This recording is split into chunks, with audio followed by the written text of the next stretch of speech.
El título acá del trabajo sería es las concepciones generales monistas, integradoras y dualistas en el tratamiento de tensiones sociológicas. Básicamente lo que quisimos hacer con este trabajo es meternos en lo que sería un poco el dominio de la teoría sistemática, la teoría comparada o la metateoría, de acuerdo a cómo uno lo quiera tomar. Y empezamos a relevar distintas maneras en que la sociología solía tratar con pares dicotómicos, con nociones que estaban presentadas en formas de dualismos o en formas de dicotomías. Y revisando un poco la literatura, encontramos, bueno, algunos autores que trabajaban o que ordenaban o que buscaban la manera de entrarle a esta manera de trabajar la teoría a través de lo que serían dicotomías. Otros que por ahí consideraban esto a través de la idea del dilema. Otros que por ahí siguiendo un poco más nociones introducidas también por Luhmann hablaban de direcciones directrices. Y nosotros vamos a hacer nuestra propuesta acerca de las tensiones en esa línea. Luego, bueno, en base también a ver cómo es que el análisis que se realizaba, vimos que había tratamientos que se podía llamar de alguna manera posicionales, y frente a eso nosotros nos interesó pensar una forma más abstracta, que bueno, obviamente ahora todo esto lo vamos a explicar con un poquito más de detalle, que es que nosotros lo hemos llamado concepciones y que tiene que ver con la manera de problematizar a esos dualismos o en nuestros términos a esas tensiones. Vamos eventualmente a proponer que hay tres posibles concepciones, o sea, hay tres posibles maneras de tratar con estos dualismos sociológicos, que son el monismo, la integración y el dualismo. Y eventualmente vamos a decir que cuando uno hace este análisis con esta perspectiva, lo que puede es vincular algunas de estas discusiones y hablar en términos de una concepción general que de alguna manera pudiera caracterizar algún programa teórico. Así que eso es un poco el recorrido que vamos a hacer. En el medio vamos a ejemplificar un poco estas nociones, especialmente con la obra de Bourdieu, perdón, de Luhmann. Y vamos a mayormente sostener que Luhmann, a través de distintas tensiones, presenta una concepción dualista. Y vamos a ir ejemplificando concepciones alternativas, como por ejemplo el monismo con Touraine, la integración con Bourdieu y bueno, y otros autores más. Así que ese es un poco el recorrido que tenemos para esta presentación.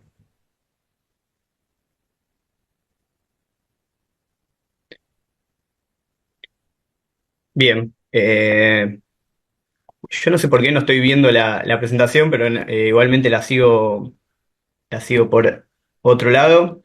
Bien, como les comentaba Gastón, este es un parte de un proyecto de investigación que compartimos con él. Ya cuenta con algunas publicaciones que después, Carlos, las podemos compartir porque la mayor parte de la bibliografía con la cual vamos a referir está en esos trabajos. Así que aquí vamos a hacer referencia brevemente, pero bueno, en estos trabajos están ahí para quienes la quieran revisar y chequear. Básicamente lo que nos propusimos es, por supuesto, iniciando desde la teoría de sistemas sociales, empezamos a abrir el panorama para hacer un intento de mapeo, de clasificación o de darle orden a la teoría sociológica, ¿sí? Tratando de aportar para poder desarrollar una sociología sistemática o una sociología con fines comparativos. Sí, en ese sentido, algunas de las categorías que vamos a presentar no son nada nuevas, por supuesto, fueron identificadas en los materiales de lectura, pero consideramos que con la categoría de concepción general, que es la que, digamos, el resultado de nuestra investigación y es una hipótesis con la cual nosotros proponemos es ordenar todas estas discusiones, tener un criterio útil para comparar perspectivas teóricas, ya sea al interior de ellas, en busca de una coherencias o incoherencias, ahora vamos a detallarlo, y también comparar distintas perspectivas teóricas. ¿Sí? Entonces, la propuesta que consideramos original o la cual hemos llegado como resultado es la categoría de concepción general y vamos a ir recorriendo un poco el camino que hicimos para llegar a ella. Bien, eh, primero lo que hicimos es tratar de ordenar ¿sí? En base a qué vamos a discutir. Y para eso, si dijimos que vamos a tratar de mapear la discusión en la teoría sociológica, tratamos de especificar cuál va a ser ese campo, el campo en el cual vamos a discutir. ¿Sí? Entonces nos relacionamos con un conjunto de categorías analíticas, de conceptos que encontramos en la bibliografía, tales como los de dicotomías, dilemas y distinciones directrices. Bien, bueno, decía, tenemos la bibliografía ahí en nuestros textos, pero una de ellas, la primera categoría analítica es la idea de dicotomía, ¿sí? Bien, una categoría bien clásica que se suele utilizar para abordar grandes problemáticas, y lo que hace es separar en dos grandes campos la discusión, ¿sí? Con el criterio de la exhaustividad y la mutua exclusión de cada uno de los términos de cada uno de los componentes. Por supuesto, a lo largo del trabajo lo vamos a ir especificando, pero la referencia clásica es el texto de Dewey, que nos habla de dos grandes sociologías. Sí, por supuesto está la dicotomías, como cada uno y cada una de los materiales bibliográficos siempre puede ir hacia el pasado y ver cómo los grandes problemáticas se replican en nuestro presente. De ahí Pola utiliza una imagen muy, muy, muy gráfica, trayendo Nietzsche la idea del eterno retorno de las grandes tensiones sociológicas, y una de ellas, partiendo desde Dewey, suele ser la tensión la dicotomía, perdón, entre acción y sistema. Sí, lo que hace Dewey es decir, bueno, básicamente existen dos grandes posicionamientos sociológicos. Uno es el de la acción y el segundo es el del sistema. Cada uno tiene distintas maneras de abordar los problemas, utiliza sus propios marcos categoriales y llega a sus propias conclusiones. Y básicamente señalan dos grandes senderos por los cuales transita la producción sociológica a lo largo de la historia. Ahí nosotros mencionamos algunos otros textos que directamente se pusieron a reflexionar acerca de la utilidad de la dicotomía, ¿sí? Como son los textos o la producción de Van Kriken y de Jenks, que es un compilador que, por ejemplo, lo que hacen es extender los conjuntos de dos sociologías, ¿sí? Entonces ya no nos hablan solamente de acción y sistema, sino que dicen, bueno, la sociología trabaja con múltiples, incluso infinitos conjuntos de pares dicotómicos, ¿sí? Como pueden ser, bueno, acción-sistema, individuo-sociedad, que es el que nosotros vamos a trabajar a continuación, o el primero que vamos a presentar, pero esto se puede extender a otros tipos de variables, como puede ser orden y cambio, sociedades tradicionales y sociedades modernas. Bien, así, por ejemplo, Jenks llega a compilar una serie de 23 dicotomías, y nosotros la conclusión bueno, adelantando un poco, lo que decimos es que tiene mucha utilidad pedagógica o clasificatoria, pero tiene algunos inconvenientes que los vamos a ir identificando. Una segunda forma de ordenar la discusión en torno a pares alternativos contrapuestos es la categoría de dilema. ¿Sí? Ahí encontramos la idea de dilema en dos obras muy, muy relevantes. Una es la de una recopilación que hace Johnson acerca de los problemas ontológicos y epistemológicos fundamentales de la tradición sociológica. Ahora nos vamos a meter un poquito más de lleno. Y otro es el de Piotr Stonka. Y esos son dos grandes textos que nos hablan de dilema. Dicen que un dilema aparece cuando ante un problema surgen dos soluciones, y esas dos soluciones son contrapuestas. Para un problema hay dos soluciones, y lo que observamos es que en estas dos obras, quienes apelan a los dilemas terminan construyendo esta oposición para luego superarla dialécticamente en una síntesis. Y en este caso, el que más de lleno se mete con la tradición dialéctica de Hegel y sobre todo de Marx es Piotr Stonka, para proponer una síntesis en todos los niveles de la discusión sociológica, ¿sí? En niveles ontológicos, epistemológicos y metodológicos. Entonces decimos que acá la idea de dilema ya conoce el resultado. ¿Sí? La finalidad de presentar dilemas es superarlos dialécticamente. ¿Sí? Entonces ahí vamos a encontrar como también otro de las razones por las cuales no nos vamos a detener en ellos. Y una tercera categoría, ¿sí? Podría haber otras, pero son con las que más trabajamos, es la categoría de Guiding Distinctions que propone Roth. Stephen Roth, donde se presenta muy fuertemente. Roth sigue a Spencer Brown y a Niklas Luhmann. Y dicen, donde los criterios de exhaustividad y mutua exclusión, que ya estaban en las dicotomías y ya estaban en los dilemas muy presentados, pero lo toma como un principio programático. ¿Sí? Él dice, bueno, vamos a trabajar con distinciones para desarrollar una máquina universal tendiente a digitalizar la teoría social. Ahí hay una otra guiding distinction, otra distinción directriz de Roth, que es la de lo virtual y no lo analógico. ¿Sí? Bien, la originalidad que nos presenta es que dice que hay distinciones verdaderas y las falsas, y distinciones falsas, y él lo que va a tratar es de hacer es de transformar las distinciones falsas, como pueden ser las que nosotros utilizamos, individuo-sociedad, descripción crítica, bueno, refiere a capitalismo, comunismo, y también da una serie innumerable de guide distinction. Dice, bueno, lo que hay que tratar de hacerlo es convertirlas en verdaderas, y solamente es verdadera aquella que se rige por el criterio de la mutua exclusión y la exclusividad. Bien, en ese sentido, lo que nosotros vamos a poner en cuestión es esto de la exclusión y la exhaustividad, y lo que nos preguntamos es si no pueden existir algún tipo de posiciones relativas, o como nosotros vamos a llamar, es en tensión. Entonces nosotros vamos a trabajar con tensiones, y nuestro campo va a estar compuesto de tensiones. ¿Sí? La vamos a leer en esa clave, y cuando hablemos de individuo y sociedad no la vamos a observar en términos de dicotomía, no la vamos a observar en términos de dilema, no la vamos a observar en términos de guiding distinction, sino la vamos a observar en el sentido de que son tensiones. Entonces se encuentran tensionados. Entonces eso va a habilitar no solamente dos posiciones enfrentadas, es decir, a priori no definimos la naturaleza del vínculo, sino que vamos a tratar de pensar de qué manera se vinculan entre, si bien son dos polaridades, podemos encontrar distintas posiciones.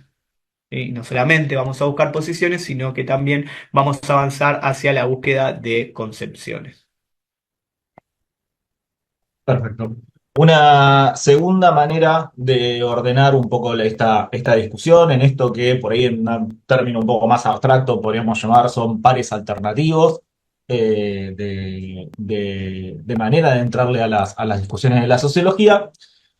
Una es, como mencionaba recién Pedro, buscando, bueno, cuál es la manera en que en que se conceptualiza esa dualidad y cuál es el sentido de ese análisis. Y otra manera que también nos pareció interesante de indagar es, bueno, una vez que suponemos que estas alternativas han condicionado la discusión o las discusiones, bueno, ¿cómo podemos conectar distintas discusiones? O, llegado el caso, estas dualidades son tan fuertes que suponen que existe una gran dicotomía central, o una única dicotomía, o si es que hay distintas dicotomías, distintos dualismos, y si es que hay manera de conectarlos, o si es que hay manera de cruzarlos en el análisis. Y ahí lo que vimos también de vuelta es un conjunto también variopinto de alternativas. Por un lado, vimos, por ejemplo, que hay algunos autores que presentan una gran dicotomía central, o una única dicotomía, si se quiere, que de alguna manera explica o condiciona al resto de las discusiones, o será en la que se ve o la que tenga por ahí la capacidad de dar una descripción más abstracta de los supuestos de las teorías. Y ese es el caso, por ejemplo, de Sistema Acción. Que es el dualismo, el par, o en los términos ya un poco más cercano a lo que venía hablando Pedro, la dicotomía que destaca, bueno, el caso de Darwin. Después vimos que hay otros autores que para poder armar un mapeo un poco más complejo, directamente deciden priorizar dos dicotomías, que son dos dicotomías que se supone que son irreductibles, o sea, dos dicotomías en las cuales es necesario mapear a todos los programas porque no se puede establecer la prioridad de una de ellas. Y por ejemplo, un caso particular lo encontramos en el trabajo de Johnson, Dandecker y Ashworth, que básicamente van a priorizar dos grandes dimensiones, una epistemológica y una ontológica, podríamos decir.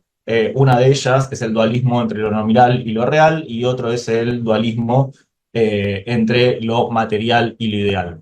Del cruce de esas dos dicotomías, lo que se nos da es un espacio de cuatro posibilidades. Entonces uno podría ubicar a los programas dentro de ese espacio de 2x2. Y después vimos que hay otros autores que directamente no parecen suponer un cruce o no parecen suponer una prioridad entre las dicotomías. Que es, por ejemplo, el caso de estos que mencionaba Pedro, sería, por ejemplo, el caso de Roth. En el caso de Roth, las guiding distinctions son múltiples y de hecho él arranca uno de sus trabajos, creo que uno de los que están más centrados en el área del marketing o del management, perdón, arranca ese trabajo mencionando cuáles son aquellas distinciones que han marcado la reflexión a la discusión del campo y, bueno, menciona, no sé, por lo menos 15 creo que menciona en el artículo. De hecho, él arranca ese artículo contando una experiencia en la cual invita a los investigadores del campo a decir cuáles han sido las distinciones que más marcaron, y hay una especie ahí, si se quiere, de brainstorming o de primer mapeo o de dualismo de manera colectiva, y bueno, es una lista bastante grande de distinciones. De esa manera, uno podría decir que las distinciones son en realidad un conjunto abierto y no hay necesariamente una prioridad de una distinción por sobre las demás. Lo mismo pasa, podría pensar en el caso de Jenks, que como Pedro decía, compilan 23 tensiones o 23 dicotomías para la sociología, si bien arrancan con individuo-sociedad, no necesariamente presupone prioridad, y después uno va pasando por otras dicotomías, como por ejemplo local-global, y algunas otras dicotomías de ese sentido, pero bueno, no hay una manera en la cual uno pueda vincular esas dicotomías para poder armar un mapa más complejo. Y otro ejemplo, también un poco en esa línea, podría ser el trabajo de Van Kriken. Entonces, lo que notamos es que había como, bueno, había varias estrategias, varias maneras de entrar a esta discusión y nos quedó la pregunta de si acaso podemos vincular a las discusiones, o si acaso es necesario que trabajemos con un criterio de prioridad, que para poder vincularlas necesariamente vayamos a pensar, ok, es esta dicotomía y es esta dicotomía, o si es que se podía generar alguna categoría con un nivel de abstracción un poco más amplia, capaz de cruzarlas desde otro o conectarlas a estas discusiones desde otro plano, y eso es un poco lo que vamos a proponer con la idea de concepción.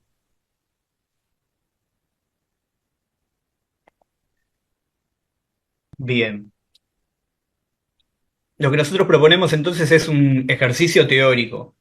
¿Sí? Entonces, lo que observamos que una manera típica con la cual la sociología se autodescribe o reflexiona sobre sí misma a lo largo de su proceso de institucionalización, de diferenciación, de especialización, es abordar un conjunto de problemas que son problemas constitutivos, ¿sí? Como diría Luhmann, que la cierran sobre sí misma, abordando esos problemas, apelando a pares alternativos contrapuestos.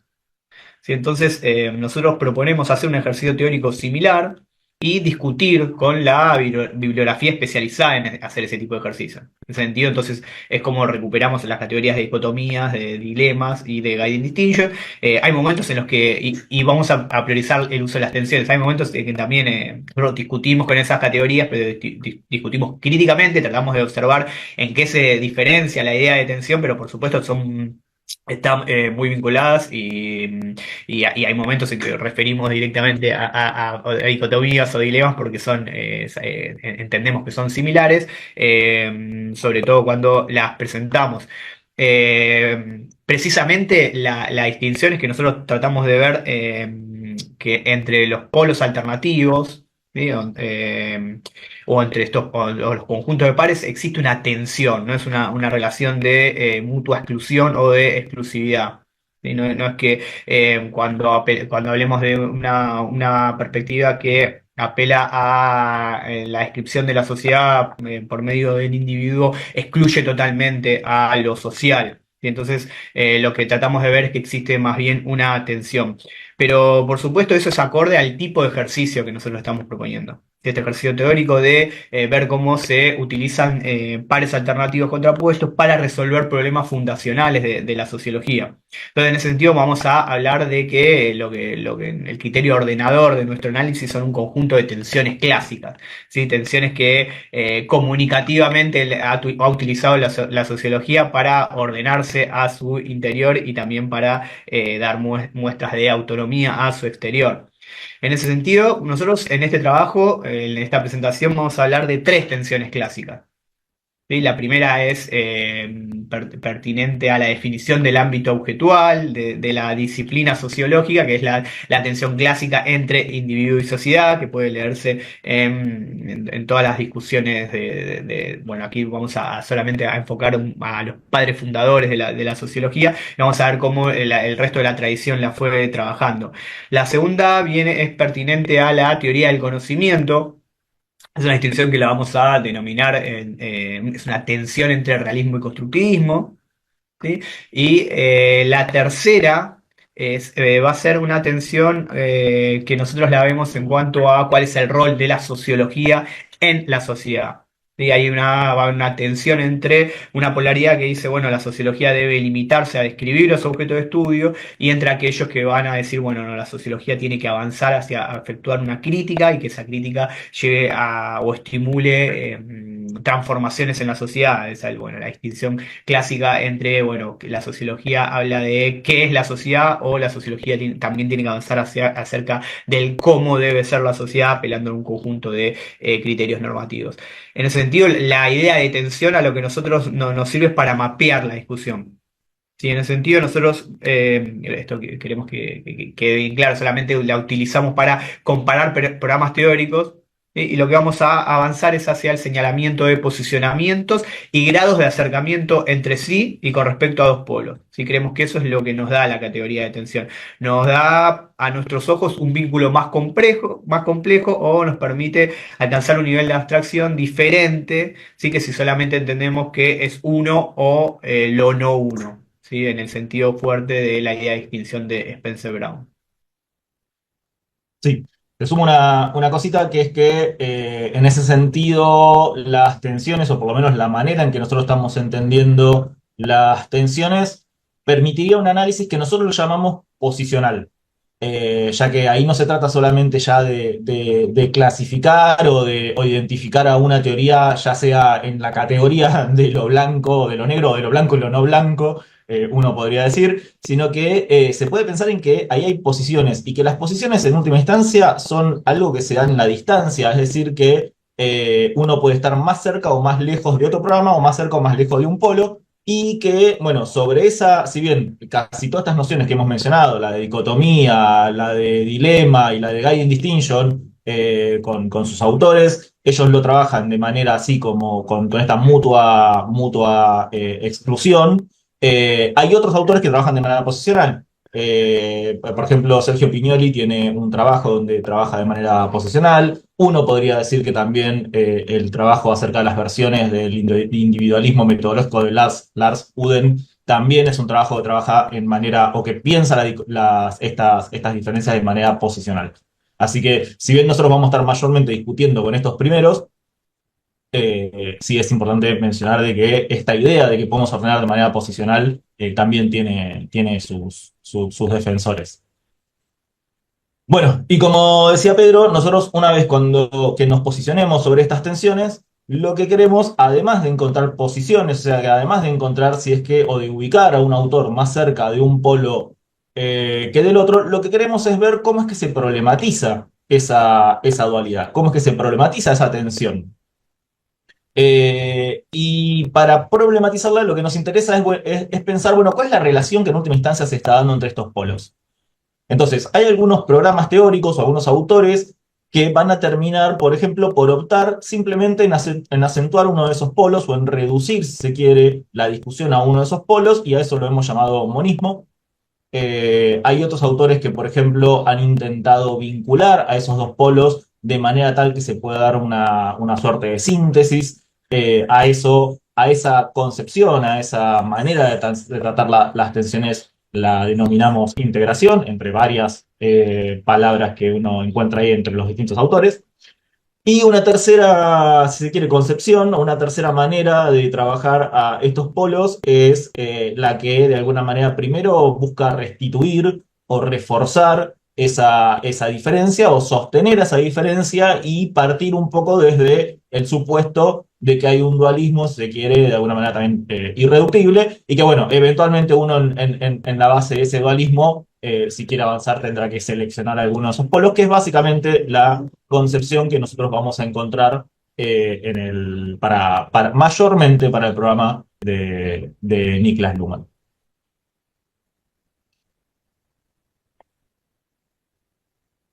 Luego, también sobre esta concepción, sobre esta idea de pensar las concepciones, creemos que como nosotros vamos a poder de alguna manera identificar una concepción a lo largo de distintas tensiones, nosotros creemos que nuestra idea de concepción de alguna manera puede hacer nos da la posibilidad de alguna manera de explorar una manera de vincular distintas discusiones o de vincular distintas tensiones. Es decir, que nosotros en relación, por ejemplo, a individuo-sociedad o en relación a constructivismo-realismo, podemos encontrar una concepción para un programa teórico y ver si es la misma concepción que podemos encontrar en una segunda tensión.